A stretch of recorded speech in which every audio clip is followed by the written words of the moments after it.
Assalamualaikum warahmatullahi wabarakatuh. Perkenalkan, nama saya Fridiana Bella Zahra dengan NPM 23110210021 dan rekan saya Dinda Juliana Putri dengan NPM 23110210038. Kami di sini ingin mempresentasikan tugas akhir mata kuliah Ekonomi tingkat 1 dengan dosen pengampu Bapak Imam Awaludin SE MSI. Tugas akhir mengenai mini skripsi, dan kami mengambil judul Pengaruh Sumbangan Pendapatan Perempuan, Perempuan sebagai Tenaga Profesional, dan Keterlibatan Perempuan di Parlemen terhadap Indeks Pemberdayaan Gender di 38 Provinsi Indonesia tahun 2024. Latar belakang alasan kenapa kami memutuskan untuk mengambil judul penelitian ini. Jadi, kesetaraan gender merupakan fokus utama dalam rencana pembangunan global. Nah, isu mengenai pembangunan sumber daya manusia ini tercantum di dalam Millennium Development Goals atau MGS, yang kemudian diperkuat di dalam 17 tujuan pembangunan berkelanjutan, yaitu Sustainable Development Goals atau SDGs, yang disahkan pada tahun 2015. Nah, kesetaraan gender ini tercermin di dalam SDGs nomor 5, yaitu Achieve Gender Equality and Empower All Women and Girls, yang diterbitkan pada Nation 2015. Nah, kesetaraan gender tidak hanya berkaitan dengan kesamaan status antara laki-laki dan perempuan, melainkan juga pencapaian peran proporsional di berbagai sektor termasuk pemerintahan, pengambilan keputusan politik, dan ekonomi. Nah, kontribusi perempuan terhadap pendapatan nasional, partisipasi perempuan menjadi variabel utama yang biasa digunakan untuk mengukur indeks pemberdayaan gender atau yang biasa kita sebut dengan IDG. Nah, indikator ini sangat penting untuk mengevaluasi keberhasilan inisiatif nasional dan regional yang berkaitan dengan kesetaraan dan pemberdayaan perempuan. Untuk selanjutnya, rumusan masalah. Berdasarkan latar belakang yang sudah diuraikan tadi, rumusan masalah itu berfokus pada Berdasarkan latar belakang yang sudah diuraikan tadi, maka penelitian ini berfokus pada rumusan masalah, yaitu sebagai berikut. Yang pertama, bagaimana sih pengaruh sumbangan pendapatan perempuan terhadap indeks pemberdayaan gender di 38 provinsi Indonesia tahun 2024? Nah, yang kedua, bagaimana pengaruh proporsi perempuan sebagai tenaga profesional terhadap indeks pemberdayaan gender di 38 provinsi tahun 2024? Lalu, bagaimana pengaruh keterlibatan perempuan di parlemen terhadap indeks pemberdayaan gender di 38 provinsi di Indonesia, dan bagaimana pengaruh secara bersama-sama sumbangan pendapatan perempuan, perempuan sebagai tenaga profesional, dan pengaruh keterlibatan perempuan di parlemen terhadap indeks pemberdayaan gender di 38 provinsi Indonesia pada tahun 2024.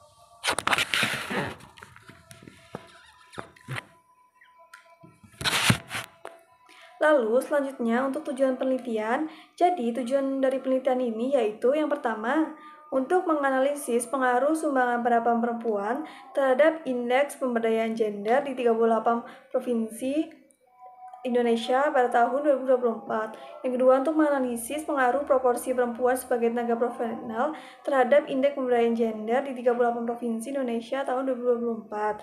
Yang ketiga, itu menganalisis pengaruh keterlibatan perempuan di parlemen terhadap indeks pemberdayaan gender di 38 provinsi Indonesia pada tahun 2024. Nah, yang terakhir itu adalah untuk menganalisis pengaruh secara bersama-sama sumbangan pendapatan perempuan sebagai tenaga profesional, dan keterlibatan perempuan di parlemen terhadap indeks pemberdayaan gender di 38 provinsi Indonesia pada tahun 2024. Selanjutnya itu adalah manfaat penelitian. Nah, untuk yang pertama itu ada manfaat akademis. Penelitian ini diharapkan dapat memberikan kontribusi ilmiah dalam pengembangan kajian gender, khususnya terkait faktor-faktor yang mempengaruhi indeks pemberdayaan gender di tingkat daerah. Hasil penelitian ini dapat menjadi referensi dalam memahami keterkaitan antara aspek ekonomi, profesionalisme, dan partisipasi politik perempuan terhadap pembangunan gender. Nah, untuk manfaat praktisnya itu ada untuk memberikan informasi berbasis data kepada pemerintah daerah di 38 provinsi Indonesia dalam menyusun kebijakan yang responsif gender. Temuan mengenai variabel yang paling berpengaruh terhadap IG ini dapat dijadikan acuan untuk menetapkan prioritas anggaran, prioritas program pemberdayaan perempuan di bidang ekonomi, politik, dan ketenaga kerjaan. Lalu ada manfaat sosial. Nah, dengan meningkatnya pemahaman tentang faktor-faktor penentu IDG, penelitian ini turut mendorong kesadaran masyarakat akan pentingnya kesetaraan gender dalam pembangunan. Penelitian ini berharap hasil dari penelitian ini dapat menjadi pijakan dalam mendorong partisipasi aktif perempuan di berbagai sektor kehidupan sosial.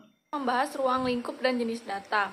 Penelitian yang kita gunakan ini menggunakan metode kuantitatif dengan pendekatan penelitian deskriptif yang disampaikan oleh Sugiono pada tahun 2023 menjelaskan bahwa pendekatan kuantitatif diterapkan untuk mengkaji sebuah populasi atau sampel tertentu dengan cara pengumpulan data yang bersifat angka dan kemudian dianalisis secara statistik.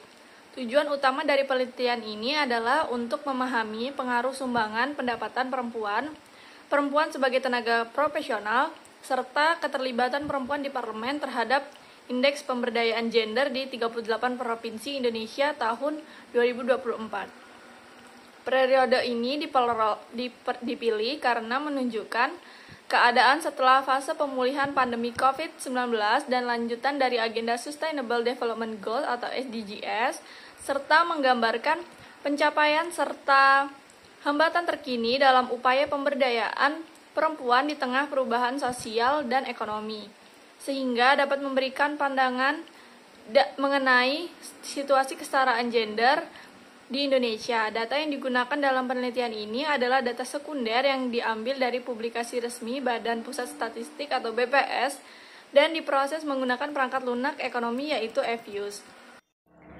Lalu untuk hasil uji regresi, yang pertama itu ada uji asumsi klasik. Yang pertama uji normalitas Jar-Corbera. Di sini bisa kita lihat bahwasannya hasil uji menggunakan metode Jar-Corbera menunjukkan bahwa probability yang dihasilkan sebesar 0,338174 lebih besar daripada 0,05. Maka hipotesis 0H0 itu diterima, artinya residu dari model regresi tersebut tersebar secara normal. Yang kedua ada uji multikolonialitas FIF. Nah, hasil uji multikolonialitas ini menunjukkan bahwa nilai FIF variabel SPP sebesar 1,01 lebih kecil daripada 5. Nilai FIF variabel PTP sebesar 1,18 lebih kecil daripada 5. Dan nilai FIF variabel KPP sebesar 1,18 lebih kecil daripada 5. Nah, dapat disimpulkan bahwasannya variabel SPP, PTP, dan KPP memiliki multikolonialitas rendah dan lulus uji multikolonialitas sehingga dapat diputuskan bahwa variabel independen berhubungan secara linier. Selanjutnya itu ada uji heteroskedastisitas. Nah, hasil uji heteroskedastisitas menggunakan metode Gleiser menunjukkan bahwa nilai probabilitas F statistik sebesar 0,143884 lebih besar daripada 0,05 dan nilai probabilitas chi-square-nya atau ops R-square itu sebesar 0,1374 lebih besar daripada 0,05. Nah, dengan demikian H0 itu diterima, yang berarti tidak terdapat gejala heteroskedastisitas dalam model regresi ini. Selanjutnya itu ada uji autokorelasi. Kita di sini bisa melihat menggunakan metode Darby-Watson. Nah, untuk autokorelasi ini kita harus mengetahui dulu tabel Darby-Watson-nya. Nah, sini n-nya sama dengan 38, k-nya itu variabel itu sama dengan variabel bebasnya itu 3. Nah, ini didapatkan hasil DL sama dengan 1,3177, DU-nya sama dengan 16563, 4 min DU-nya 2,3437, 4 min DL-nya sama dengan 2,6823.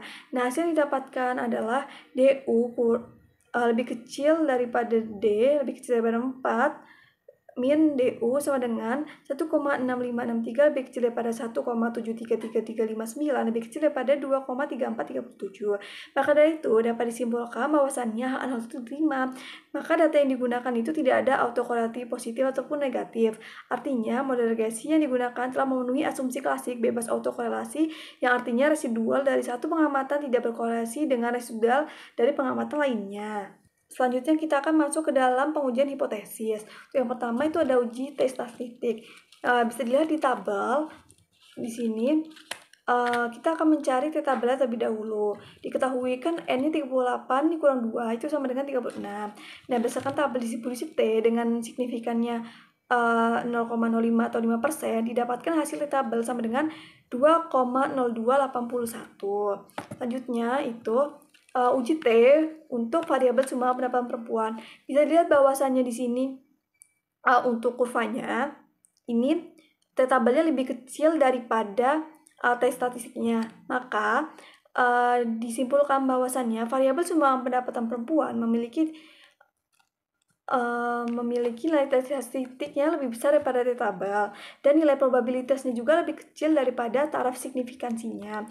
Maka H0 itu ditolak, atau dapat diartikan bahwa sumbangan pendapatan perempuan berpengaruh signifikan terhadap IDG di 38 provinsi tahun 2024. Selanjutnya, itu ada uji dari variabel perempuan sebagai tenaga profesional.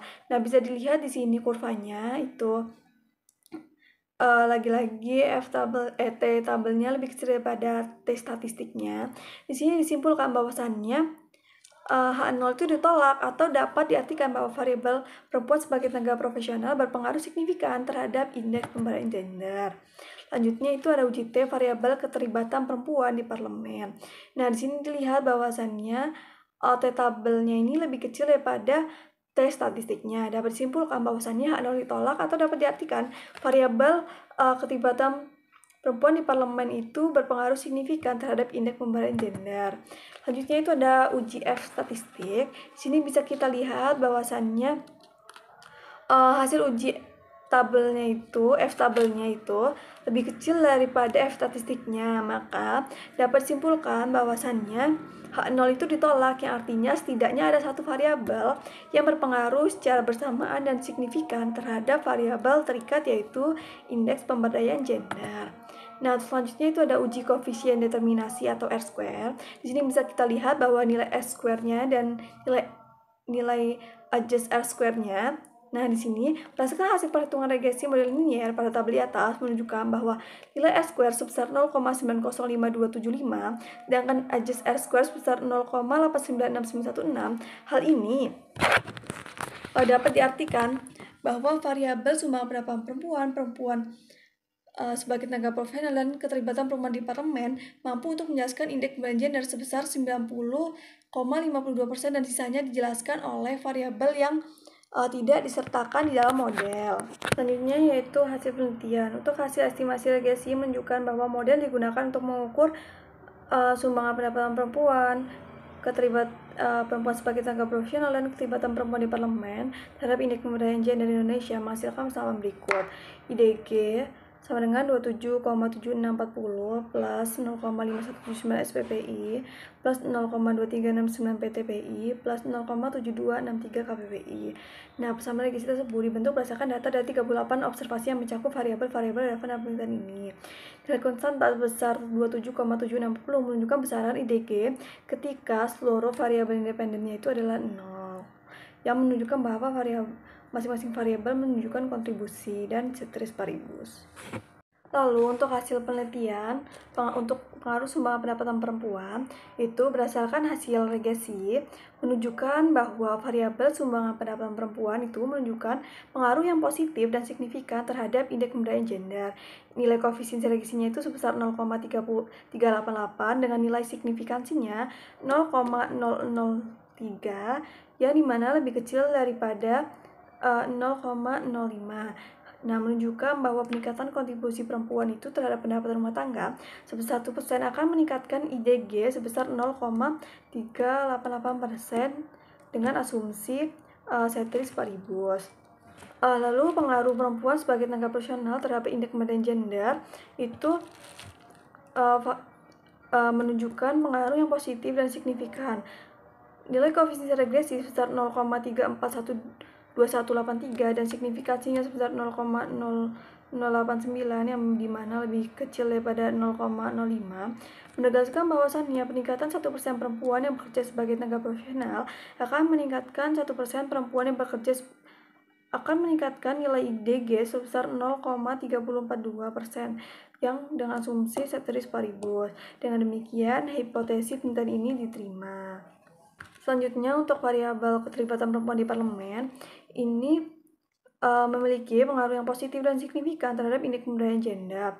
Nilai koefisien itu sebesar 0,229884 dengan nilai signifikansi 0,00066, yang dimana lebih kecil daripada 0,5. Hal ini menunjukkan bahwasannya peningkatan proporsi perempuan yang duduk di lembaga legislatif daerah itu sebesar 1% akan meningkatkan nilai IDG sebesar 0,229884% dengan asumsi ceteris paribus. Dengan demikian, hipotesis dalam penelitian ini dinyatakan diterima. Selanjutnya, untuk pengaruh sumbangan pendapatan perempuan sebagai tenaga profesional dan keterlibatan perempuan di parlemen ini didapatkan hasil bahwasannya sebesar 108,3107 ini lebih besar dibandingkan nilai tabelnya itu 0,98491 yang menunjukkan bahwasannya hak nol ini ditolak, yang berarti bahwa setidaknya terdapat satu variabel bebas yang digunakan dalam model berpengaruh signifikan terhadap variabel terikat, yaitu indeks pemberdayaan gender. Nah, selanjutnya itu di bab terakhir atau bab 5 yang berisi kesimpulan. Penelitian ini dilakukan untuk menganalisis dan mendeskripsikan pengaruh sumbangan pendapatan perempuan sebagai tenaga profesional dan keterlibatan perempuan di parlemen terhadap indeks pemberdayaan gender atau IDG di 38 provinsi di Indonesia. Berdasarkan hasil pengolahan data dan analisis data diperoleh simpulan sebagai berikut. Yang pertama, sumbangan pendapatan perempuan berpengaruh positif dan signifikan terhadap indeks pemberdayaan gender di 38 provinsi di Indonesia. Hal ini menunjukkan bahwa semakin besar kontribusi pendapatan perempuan terhadap total pendapatan rumah tangga, maka semakin tinggi pula tingkat pemberdayaan gender di suatu wilayah. Peningkatan sumbangan pendapatan ini mencerminkan kemandirian ekonomi perempuan dan peran aktifnya dalam pembangunan ekonomi. Yang kedua, perempuan sebagai tenaga profesional juga berpengaruh positif dan signifikan terhadap indeks pemberdayaan gender.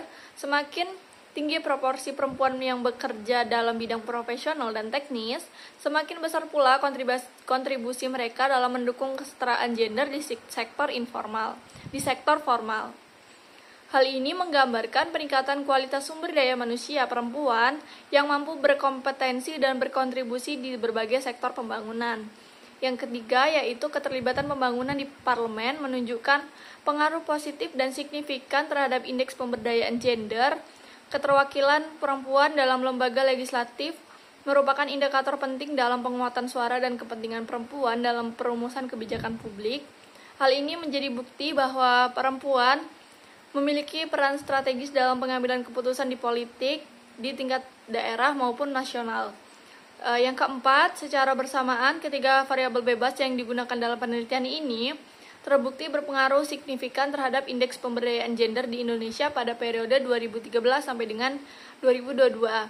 Artinya, upaya peningkatan IDG memerlukan sinergi antara penguatan aspek ekonomi, profesionalisme, kerja, serta keterlibatan politik dan perempuan. Selanjutnya saran. Berdasarkan hasil dari pengolahan data dan pembahasan yang telah dilakukan, meskipun masih terdapat banyak kekurangan, diharapkan penelitian ini dapat menjadi bahan pertimbangan untuk penelitian selanjutnya dan pihak-pihak terkait yang membutuhkan. Saran yang dapat diberikan itu antara lain yang pertama, pemerintah pusat maupun daerah perlu meningkatkan peran perempuan dalam sektor ekonomi, terutama dengan memperluas akses terhadap lapangan pekerjaan yang layak dan mendukung kegiatan wirausaha perempuan. Program-program pelatihan keterampilan dan akses permodalan bagi perempuan juga perlu diperkuat untuk mendorong peningkatan sumbangan pendapatan perempuan.